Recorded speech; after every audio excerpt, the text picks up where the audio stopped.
Just pick your favorite subject. Is it computers? How about fashion or makeup?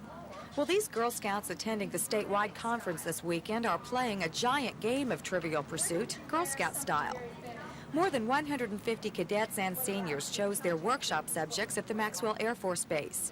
They learned what to wear on which occasion and how to spend their wardrobe money wisely. Have you ever thought the clothes in your closet didn't quite complement your skin coloring? Well, the answer to that question is personalized color charting. By matching various colors to your complexion, you can see which colors look best. Now, if you think scouting has changed since you were in school, you're right. I think the basics are still there of camping and fun and friendship. Those are eternal. There's a lot more emphasis on finding out about careers in Girl Scouting now, and so it's kept up with changing times. These scouts are going through the same obstacle course the Air Force uses to train squadron officer candidates. The challenge is not only physical, but a test of leadership, communication, and teamwork. Even though you knew the solution, you had to communicate that to your team, and then you had to get them to trust you so that you could go ahead and get the whole team across. That's why you were successful. Project X is an exercise in solving physically demanding problems with teamwork, and it's not always as easy as it sounds. Now slide up. She's not touching. She's not touching. Here, give me your hand. Give me your hand. Give me. The Scouts Trivial Pursuit weekend will conclude with breakfast Sunday morning, but unlike the table-sized board game, everyone here will leave a winner. Carrie Gordon, WSFA TV News.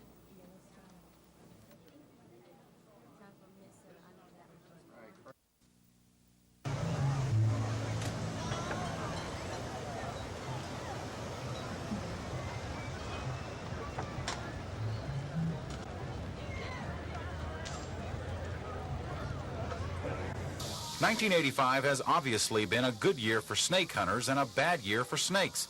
Since January 1st, hunters have captured 272 deadly eastern diamondback rattlers. The Op Rattlesnake Rodeo always draws a large crowd. Before the weekend is over, more than 35,000 people will gaze into the eyes of a 7-foot-long rattlesnake. So they come out for the snakes, they like to see people handle snakes, and we are really informative with them, and they like to learn about them. About 550 pounds of snake meat will be cooked for the brave gourmets, and the lucky rattlers left alive will be given to scientists and taxidermists. This business is big snake business. The Op JCs will give away all the money collected. Last year, that amounted to $11,000. Op JCs donate all the money that we receive from this project back into the community. It goes to various functions, as for civic organizations, other civic organizations, cancer research, MDA, a number of things, just many things. And not all the snakes in Op today were cold, scaly, and ugly. The Op Rattlesnake Rodeo Queen is a University of Alabama student from Eufaula. I think it's interesting. It's very interesting. You know, you can't go anywhere and just see rattlesnakes.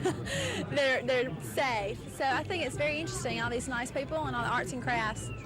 JC President Hartzog says the rodeo will always be a success, as long as people stay curious and away from the shoulderless reptile. The eastern diamondback snake wants to get away from you just as much as you want to get away from him, but he's still considered a serpent, slimy animal, and he's actually not. He's a very curious animal, and as I said, he wants to get away from you.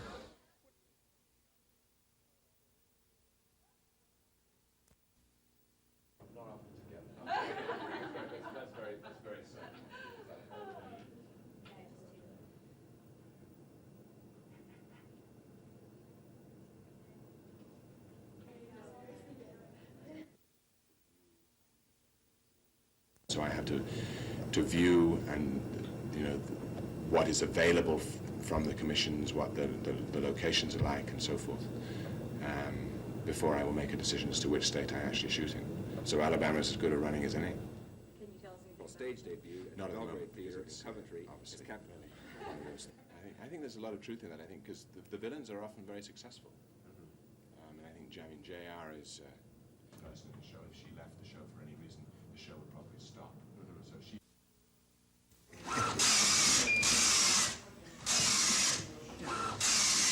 This project and was one of those that was pushing for it. Local, local federal official.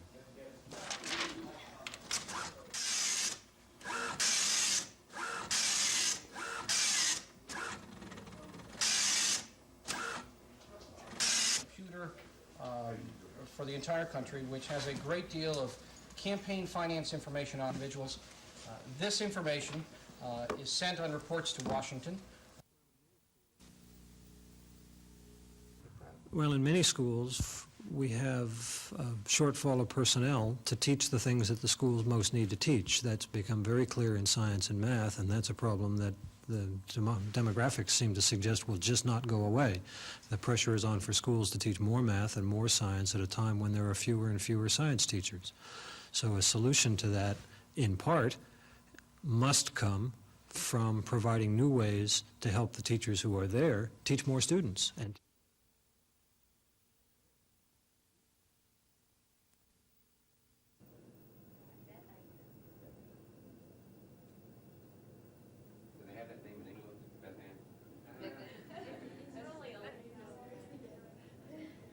play as an extension of yourself in some form or other. And so I think that you can get a certain vicarious pleasure out of knowing this is what life can be like, and yet it's not really as bad as it is. And yet, and also view it from your own point of view and say that this is not what my life is like, but it's what I might like it to be like. And I think that's what makes it fun. I mean, you know, our own lives are soap operas, really. I think there's a lot of truth in that, I think, because the villains are often very successful. And I think JR is a person in the show. If she left the show for any reason, the show would probably stop.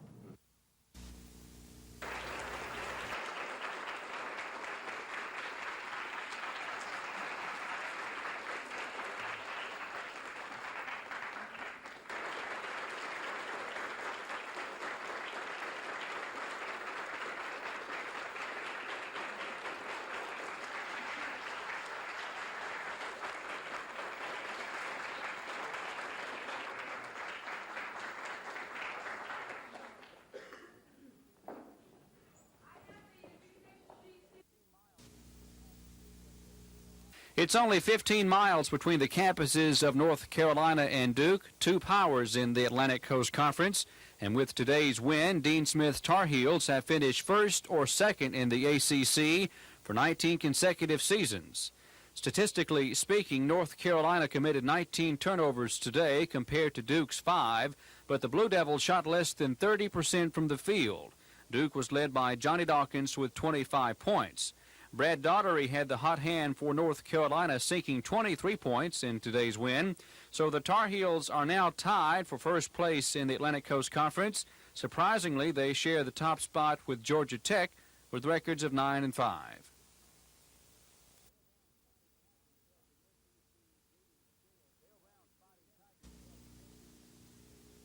Dale Brown's Fighting Tigers held the SEC's leading scorer to only 2 points in the first half. Kenny Walker averages 23 points a game for Kentucky. He had 16 today. LSU, now 13 and 5 in the conference, was led by John Williams with 19. Nikita Wilson added 10 for LSU. The Tigers were also controlling possession, committing only 6 turnovers, but their scoring in the second half took a nosedive. Kentucky was down by 15 points, but cut the lead to 9. Ed Davender led all Wildcats with 16 points. And with the win, LSU has moved to the top spot in the SEC. Kentucky falls to 11 and 7.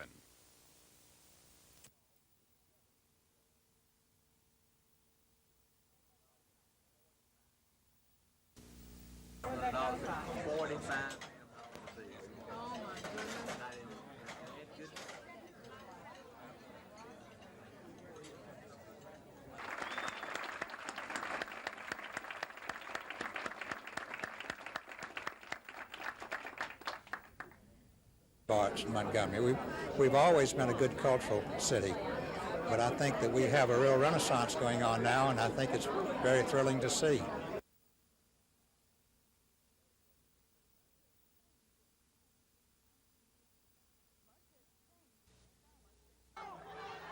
Much has changed in Selma since 1965. 20 years ago, more than half of Selma's 30,000 citizens were black. Yet only 1% were registered voters. Since the historic march and subsequent enforcement of the Voting Rights Act, now nearly half of Selma's voters are black. Big difference since 65. I know that right. I know that right. It sure is. It sure Big is. difference. A great difference. Then let you know that we still got a long ways to go. That's right. Most of the 1,800 marchers believe more needs to be accomplished. The nation's first black presidential candidate told marchers now that blacks have the right to vote, they need to make sure that right is being defended and then use it.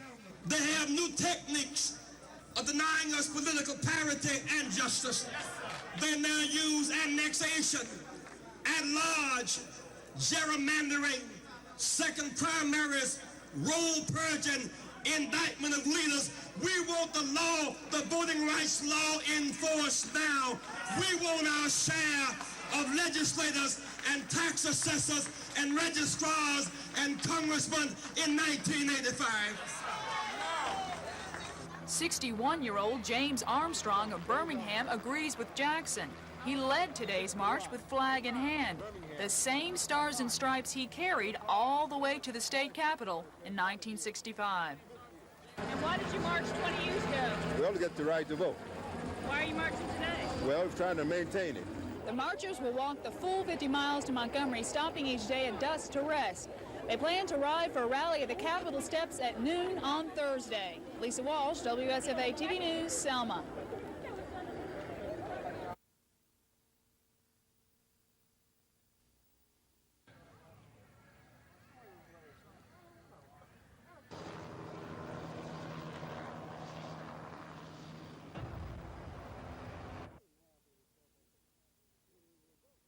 We didn't have any trouble 20 years ago, not us.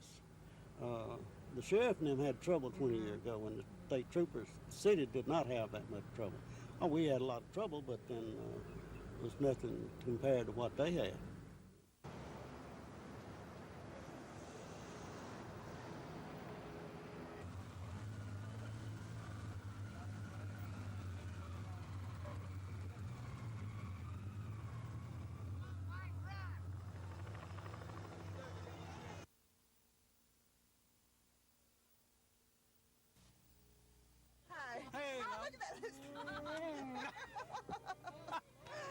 Gonna be a good show.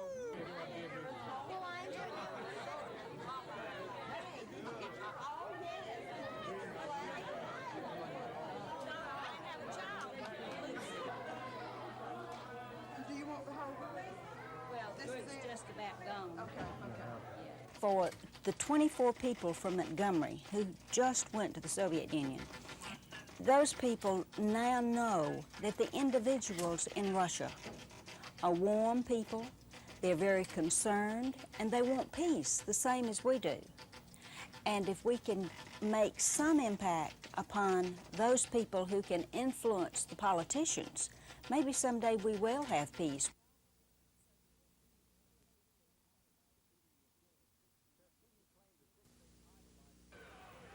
Tuskegee claimed the 6A title by defeating LaFleur 61-56. Kenneth Hutcherson led all scorers with 22 points. They dominated the first half, leading by 9 at intermission. LaFleur was led by Andrew Jackson with 18 points.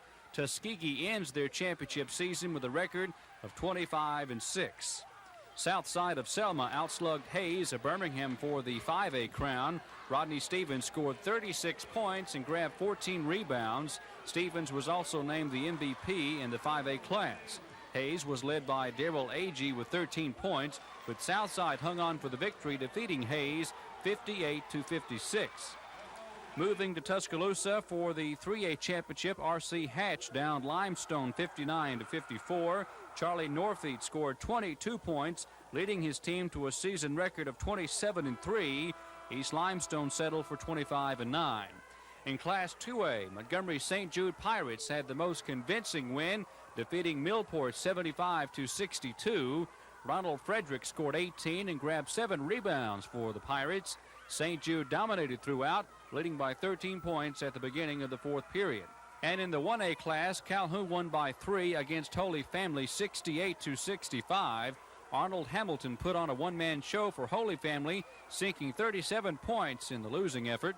For Calhoun, Anthony Reed had 22 points as they end the season with a mark of 24-4.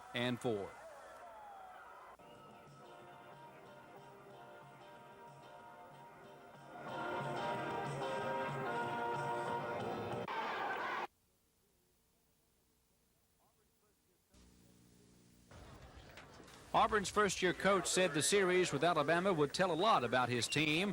Hal Bayard has to be pleased with the Tigers' 2-run victory today.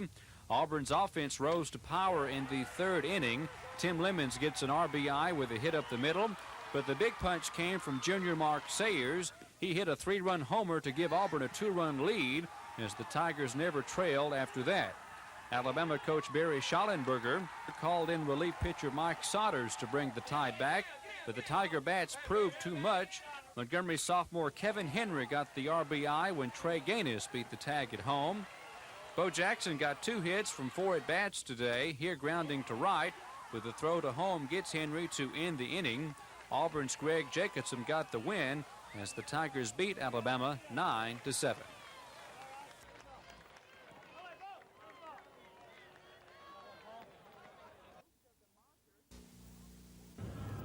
Most of the marchers who crowded Selma's streets yesterday have returned home to their families and jobs. But a determined group who slept on a church floor last night and will do so again tonight marched 13 miles through the Alabama countryside today. They were almost equaled by the number of state troopers who are protecting them. Many of the nation's black leaders who were in town yesterday didn't march today. But Dr. Joseph Lowry, president of the Southern Christian Leadership Conference, says he'll keep marching because he doesn't believe in absentee landlords or leaders. I'm going to march all the way. I think it's not realistic or fair to call people from all over the country to follow you in a march and then leave them. The marchers will walk another 27 miles before they reach Montgomery. They plan to rally on the state capitol steps at noon on Thursday. Lisa Walsh, WSFA TV News, Lowndes County.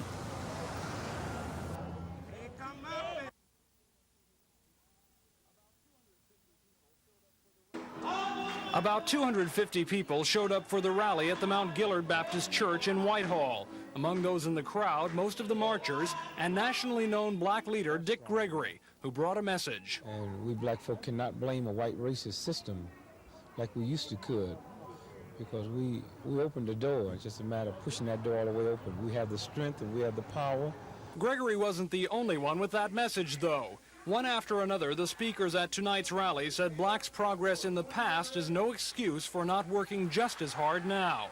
But Lowndes County officials reminded the national leaders of their community's practical needs, like improvements for local schools. When you talk to those folks, you tell them that Whitehall needs a fire truck and firefighting equipment. And you tell them that Moses needs a fire truck and firefighting equipment. And when you talk to them... Tomorrow they will continue walking toward Montgomery and what they hope will be toward the changes that they say are so needed. Tom Foreman, WSFA TV News, Whitehall.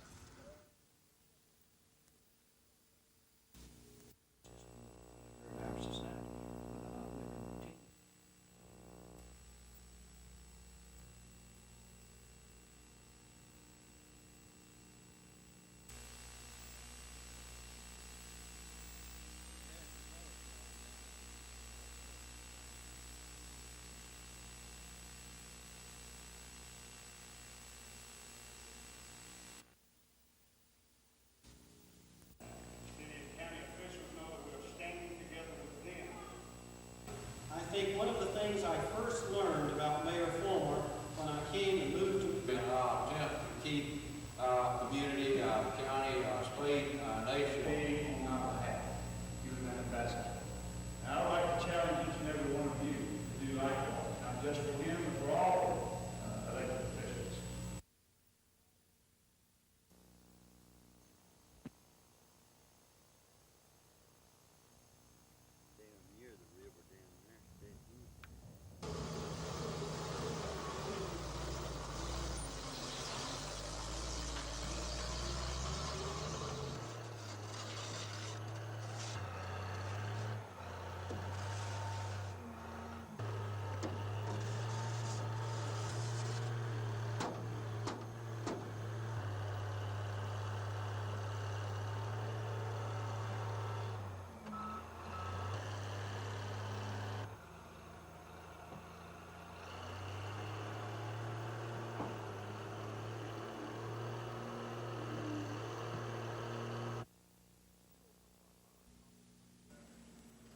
Zero coupon bonds cost a fraction of their face value and are usually purchased for retirement income or education trust. State Securities Commissioner Norman Usry says use care when buying these bonds. Such as a person going in and buying a $100,000 bond and be quoted a price of $5,000 for it, which would show a maturity 20 years later.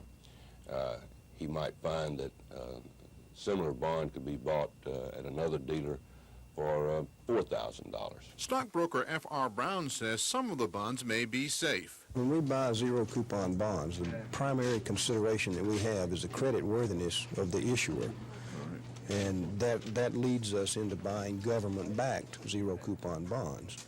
Stock market professionals say zero bonds are attractive and good, but you have to be careful when considering them for investment. This is Norman Lumpkin, WSFA TV News reporting. I think Wayne Wright would probably know. He usually trying to work out who's that customer in our county. We may be able to resolve this dilemma by holding some sort of a generic hearing. Yeah, because of this investment. The Phoenix City Exchange, of course, is in the Columbus, Georgia ladder, which has been the case now for several months. It just simply This is regular scheduled monthly meeting of the Alabama Public Service Commission. We have some, though, that where the problem has been, they had compromised positions from all parties.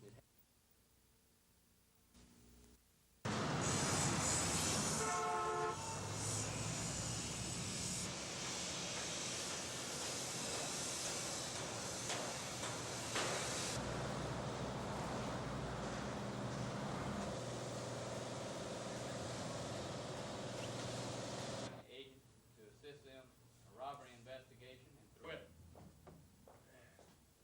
Certainly want to congratulate you and thank you for him. Thank you for all of you, man. Appreciate it. The sign clearly says there's a penalty for dumping, but apparently not everybody has read it. During our visit to the gully, as neighbors call it, a private worker hauled in a truckload of tree limbs. He's supposed to unload the rubbish at the city landfill for a fee. Here, unloading is free and illegal. Go ahead and take your load on out because you have not, the only thing supposed to be done here is the city, the employees of Montgomery with a city decal on it and everything.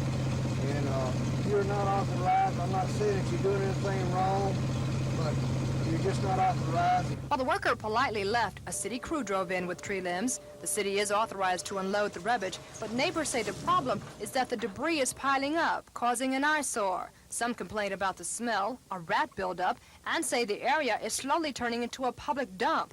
The city is supposed to push the debris into the ditch to fill it in and put a pipe in to eliminate drainage problems. But officials admit they are behind schedule. In the meantime, the county health department says there is no health problem. There's no health problem whatsoever now. There's only a very small amount of garbage into the things. The rest of it is rubbish. It's maybe not the best for field, but it is doing real good. Sharp says he'll ask the city to send a crew tomorrow to begin bulldozing the unsightly rubbish into the ditch. Kim Davis, WSFA TV News. No food that I can see in it, and I was looking for an address. Dothan police began Operation Tree late last year. 17 people were indicted for the alleged sale of marijuana and cocaine to undercover police officers.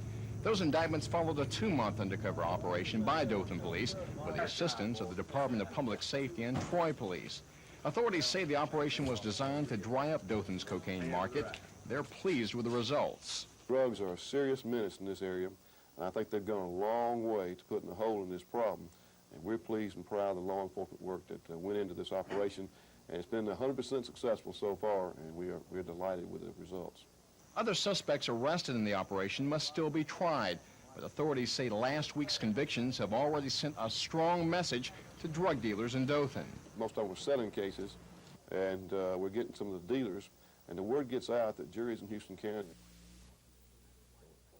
Governor Wallace, like every one of us, has had his life affected by allied health services. These are physical therapists, lab technicians, paramedics, everyone other than doctors and nurses. And every one of these allied health practitioners probably learned his trade at one of the state's colleges and universities. But are these institutions generating the right kinds of practitioners? Today, the Alabama Commission on Higher Education met again to organize what appears to be the first comprehensive study of allied health. We feel that Alabama is probably in pretty good shape as far as allied health education is concerned, but we continue to get new programs proposed.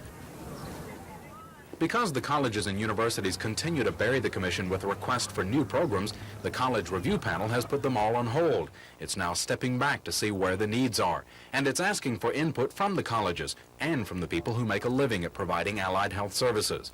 The hope is to have some recommendations by September on the supply and demand for various services and any shifts in college programs to meet any changing needs. Chris Grimshaw, WSFA TV News.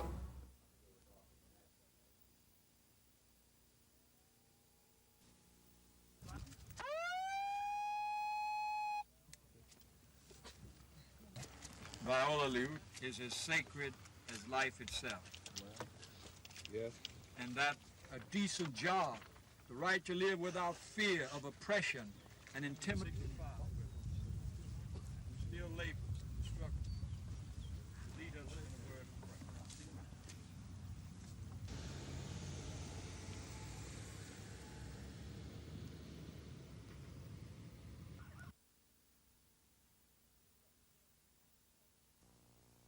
Secretary of the Master Program from Washington, and is also the director of the Emerging Wiregrass, and most of us are represented today. But Mayor, Every 2 years, we hold a national conference bringing together all the mass programs from across the country, or representatives from all the mass programs across the country, and together with special speakers, and put on a special program dealing with aeromedicine.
There was a band, cheerleaders, dignitaries, and a lot of frenzied fans. This kind of assembly is normally reserved for the Tuskegee High football teams in the fall, but this occasion belonged to the Tuskegee High basketball team, the 6A state champions. Proudly displaying the hardware one Saturday in Birmingham, the Golden Baby Tigers received an enthusiastic welcome home. It made us feel real good about it, knowing that we brought everything back. We wanted to come back with nothing, you know, to bring back home for the people in our hometown and things. The Tuskegee Tigers' best previous showing in state playoff competition was a second-place finish in 1973. But that they were able to win it all didn't come as a surprise to Coach Ernest Washington in his 19th year at the Tiger helm. I remember Coach Dan Lewis, when we played him down in Montgomery, he told me that you have a championship ball club, and he said, don't forget it.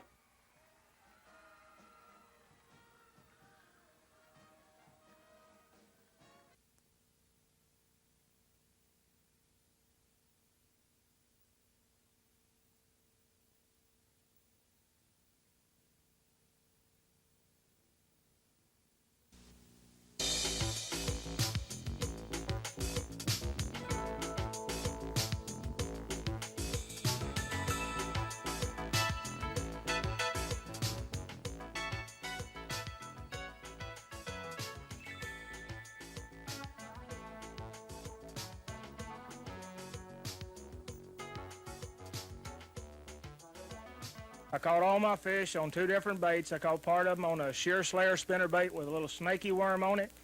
I caught a lot of my fish on a Stanley jig. Lonnie Stanley makes it, and the deal I was doing with the jig, I had a piece of frog chunk on it.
It's been almost 3 weeks since the body was discovered, and events surrounding the death of Prestwood are still as much a mystery now as they were the Wednesday night of the fire. Police spokesman Major John Wilson. At this time, neither us or the fire department has come to any conclusion as to the cause of death or the motive behind the death, whatever it may be. We have not received all the results from the forensic evidence and do not expect it for some time yet. We have not ruled out foul play, and about the only determination we have been able to make is that the body was dead before the flame reached it, which is not unusual. The fire department tells me that in most cases smoke will be the cause of death rather than the fire. So that in itself is not really conclusive. At this point, the question of how and why Prestwood died will remain until the forensic lab makes a report, and when that'll be is not known at this time. This is Norman Lumpkin, WSFA TV News reporting.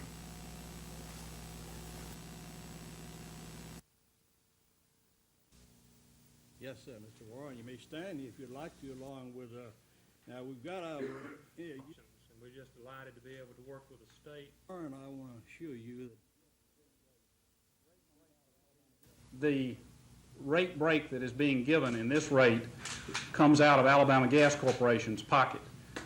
It will, in fact, inure to the benefit of our other customers because these are sales that we would otherwise not make. So it will actually benefit our other customers as well. In the nation, it says that for the second year in a row, California ranked #1 in the country and does them to do that. And the question you want to ask me, 179 million, number of plants, and I'm sure that's because of some of the legislation that is passed by our legislature, and I want to thank them.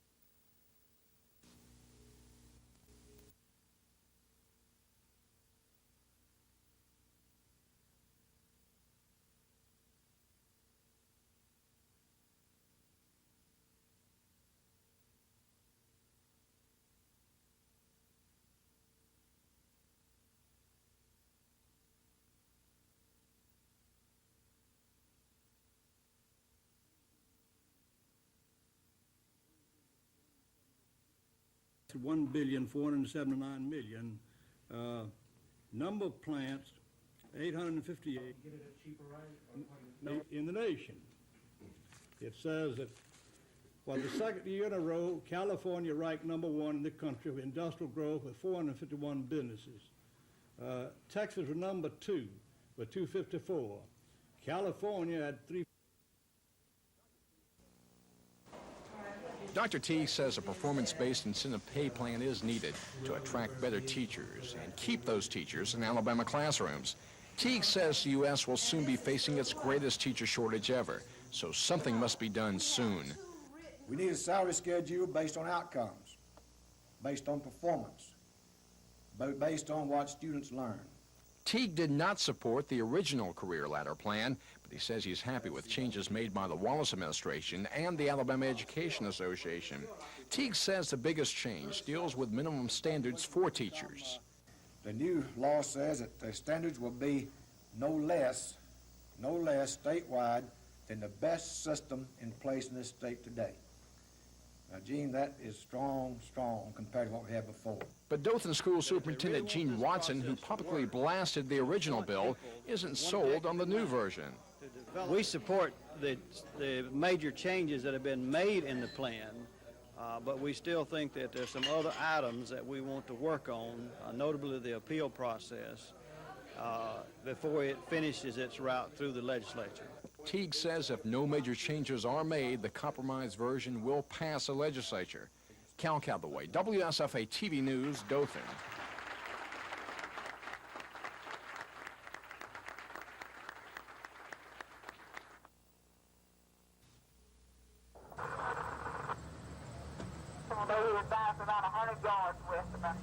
The marchers started out from the 113-mile marker on Highway 80.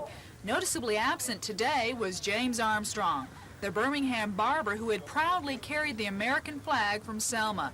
His 61-year-old legs aren't as young as they were in 1965, so today he rode instead. They've lost a few and added a few during the 50-mile trek, but one man who's determined to walk the whole way is Reverend Joseph Lowry, president of the Southern Christian Leadership Conference, who says although his meeting 20 years ago with Governor Wallace was an important one, this year they don't have much to talk about. This really doesn't have anything to do with Wallace at this moment. Now, we'll be glad to meet with him. I'll be glad to welcome him if he comes. This is about celebrating achievements of the past, commemorating the sacrifices made, becoming more aware of the precious nature of the right to vote. Most of the people still marching are like Lowry, representing organizations such as the SCLC, the Voter Education Project, and even the Civil Rights Department of the United Auto Workers. But Willia Harris of Atlanta represents no one but herself.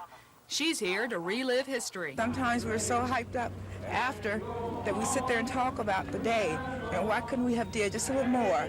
Why couldn't we have gotten more people to join us along the way? The marchers logged another 12 miles into Montgomery County today.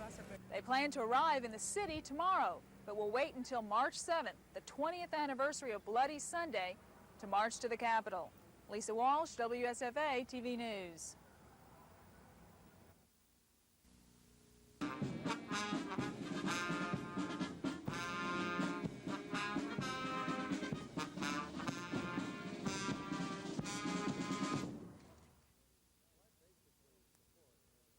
Well, I basically support and very emphatically endorse the overall objectives of President Reagan's defense budget.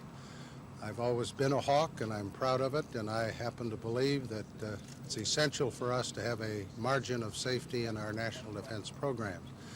I have some minor differences, but overall, I hope the Congress will approve the various weapon system procurements and the objectives of President Reagan's military budget. I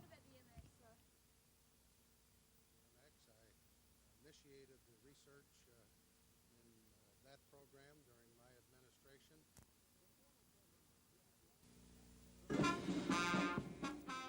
The former president's jet landed at Maxwell Air Force Base shortly before noon today. Mr. Ford was greeted by top military officials from Maxwell, and after a brief welcoming ceremony, he came over to speak with reporters. One of the first topics was President Reagan's new military budget. Well, I basically support and very emphatically endorse the overall objectives of President Reagan's defense budget. I've always been a hawk, and I'm proud of it, and I happen to believe that it's essential for us to have a margin of safety in our national defense programs. Mr. Ford admits he has some reservations about the Reagan defense plan, but defense was not the only topic. He also addressed changes in federal farm programs. I happen to believe we ought to help agriculture, help particularly the family farmer, but when you look at the cost and the budget, we have to take another look at just how that program ought to be implemented. Much of what the former president said today will no doubt be repeated tonight when he speaks to students of the Air War College, telling them what practical experience has taught him about the White House, Congress, and the military. Tom Foreman, WSFA TV News at Maxwell Air Force Base.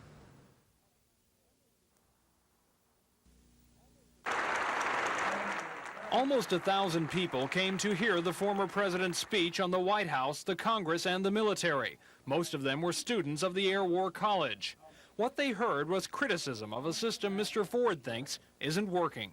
Today, there is no consensus between the White House and the Congress, no consensus between Democrats and Republicans on how to build and maintain our national defense capabilities. The former chief executive is in favor of developing the B-1 bomber, the MX missile, and the so-called Star Wars space defense system. In the meantime, though, he wants Congress to, quote, back off and give the executive branch more freedom in deciding how the military should work. Congress, with its 535 members, is not in a position to determine military strategy on the one hand or the appropriate development of technology of military weapon development on the other. When it was over, a standing ovation sent the president off. Despite all this, the former president is confident the Congress and the Defense Department can work out their problems, but they'll have to do it without his help. He made it clear earlier that he has no intentions of getting back into politics.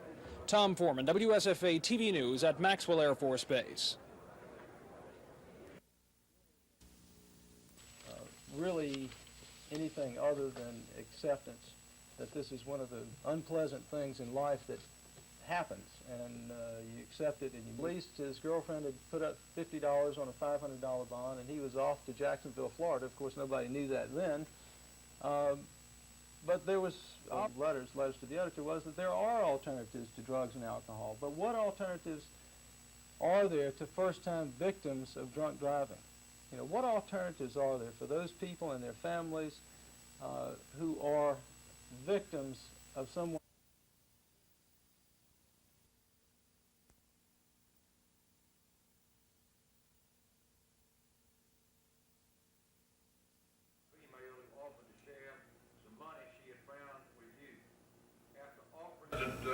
Have another item or two. It's just great to have citizens who will do that, and we wanted to call you down here and publicly recognize you for that service and everything else. Thank you. Thank you.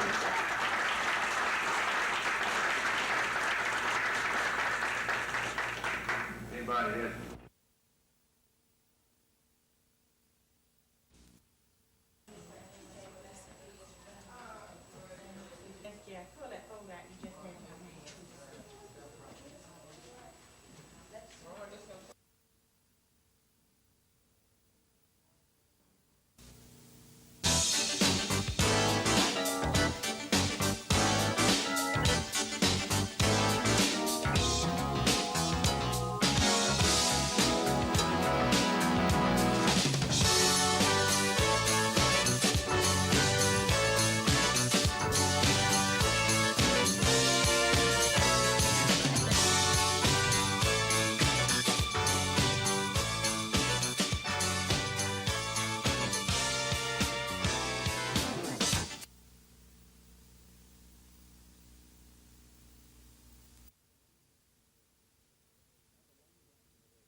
As a land-grant university, Auburn has always been closely tied to the development of agriculture.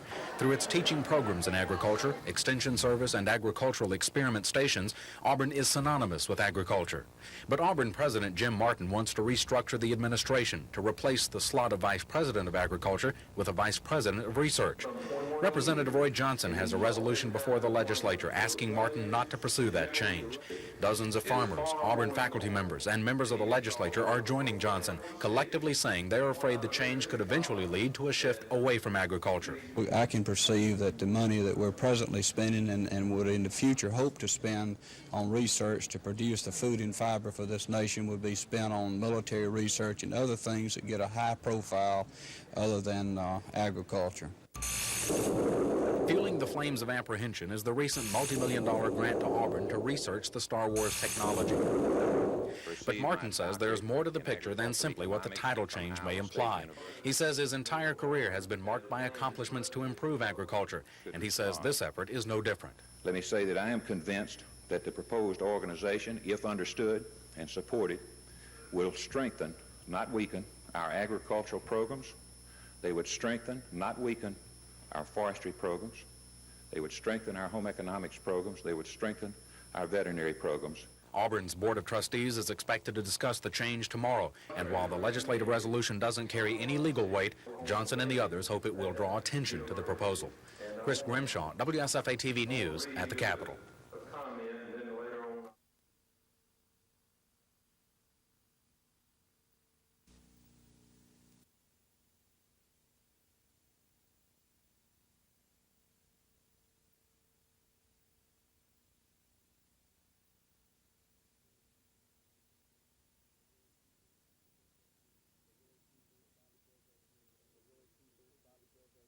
The Roy Coopers, Bobby Del Vecchios, Donnie Gays, the big names in professional rodeo will be competing here. There'll be 6 sanctioned contests for the championship points, as well as things like cowgirls barrel racing, bull riding, bareback bronc riding, saddle bronc riding, and so forth. You also have some of the best rodeo clowns in the business. Quail Dobbs and Lisa Harris, 2 great veterans in professional rodeo, are going to be there. So some top quality clowns, the best names in professional rodeo cowboys, as well as some of the best livestock produced by the Harper & Morgan Rodeo Company.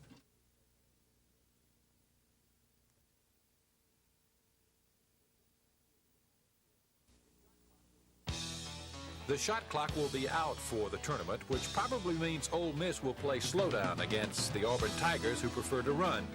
Auburn had great success with the Rebels this year, beating them twice. The win at Oxford was Sonny Smith's first ever. Should Auburn get by the Rebels, they will play the tournament's top seed, LSU, Thursday night at 9, a team that beat Auburn decisively twice. For Wimp Sanderson's Alabama team, the opener is Thursday at noon. The opponent, Mississippi State. Ironically, the only team to beat Alabama both times during the season.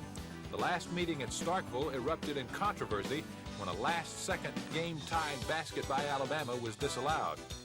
Alabama seems to have peaked right. They've won their last 5. If you're wondering, the only way Auburn and Alabama could meet in the tournament would be the championship game. This is Phil Snow, WSFA TV Sports.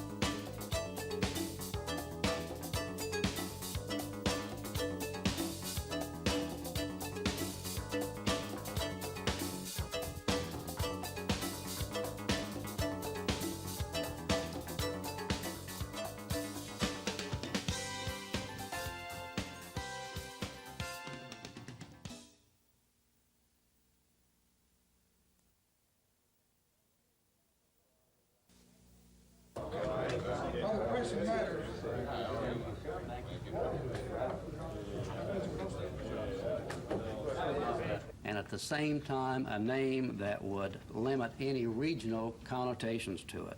And the winner will be notified very shortly.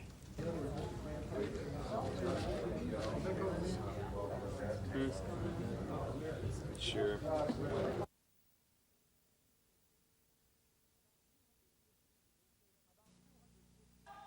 About 250 people showed up for the rally at the Mount Gillard Baptist Church. Among those in the crowd, most of the marchers and nationally known black leader Dick Gregory, who brought a message. We are strong enough, and we black folk cannot blame a white racist system like we used to could, because we opened the door. It's just a matter of pushing that door all the way open. Gregory wasn't the only one with that message, though.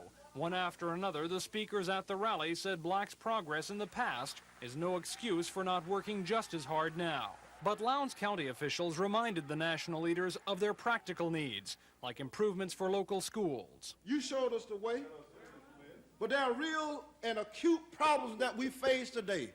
Tom Foreman, WSFA TV News.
Cheyenne Webb was 8 years old when she joined the civil rights movement.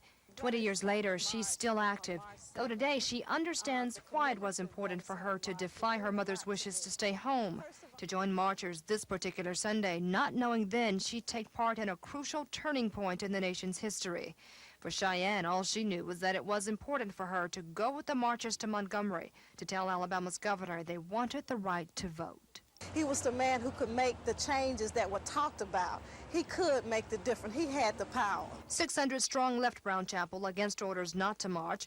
Through downtown Selma, they filed toward the Edmund Pettus Bridge, where on the other side they saw a blue wall of state troopers on horseback with billy clubs, waiting for the marchers and inevitably for the signal.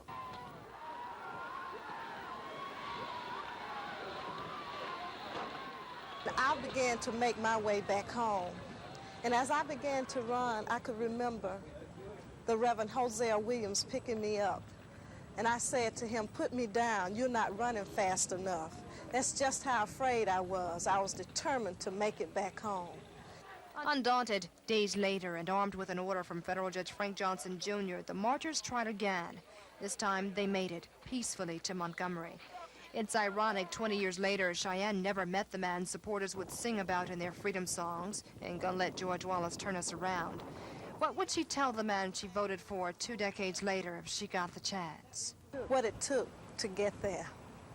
All of the struggles during the civil rights movement, and all of the marches that had taken place, even the first attempt, the Bloody Sunday March.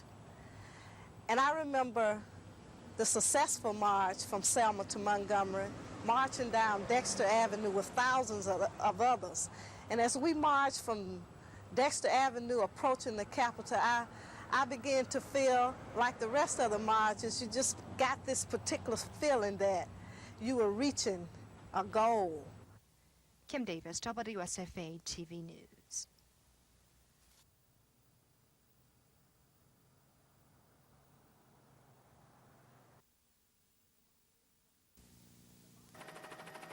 The marchers started out from Bakerfield at 9:30 this morning and 2 hours later crossed into the Montgomery city limits, where their state trooper escorts were relieved by 22 policemen.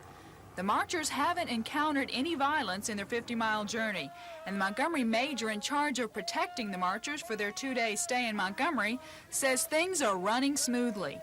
We have not had any problems. We don't anticipate any problems. Marchers haven't experienced any problems, but the march is giving some city drivers headaches.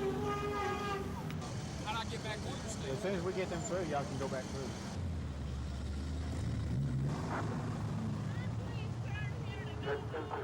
Wait a few minutes, ma'am. Just a few minutes. The marchers walked 12 miles today and then celebrated their arrival in Montgomery at St. Jude's Catholic Church. They'll hold a mass rally tonight at Bethel Baptist Church, where they'll announce who will be meeting with Governor Wallace and what they'll be talking about tomorrow. Lisa Walsh, WSFA TV News.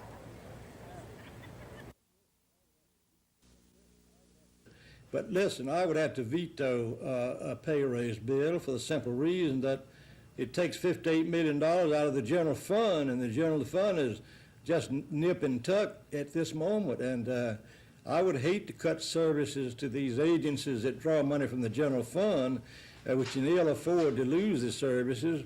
But I would have to veto, yes, ma'am.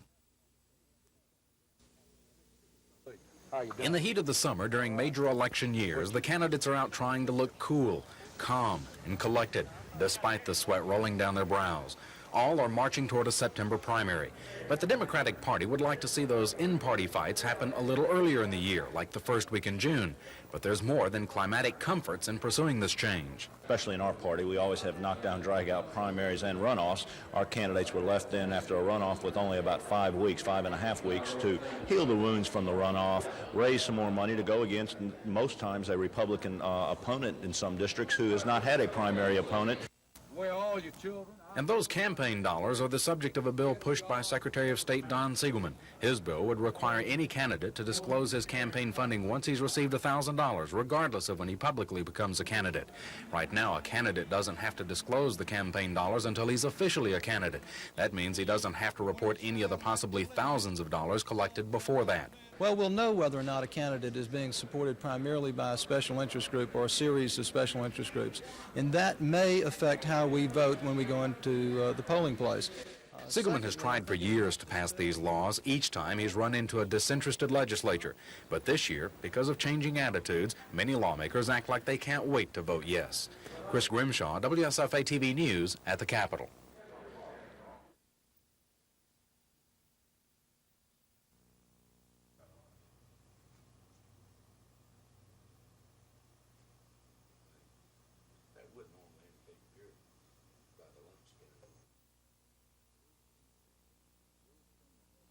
We've seen a heavy influx of cocaine in recent months in Dothan. And of course, the arrest and roundup of the individuals back in December, along with such arrests as this and others, we feel is at least having some impact on the cocaine and other drug trafficking here in Dothan.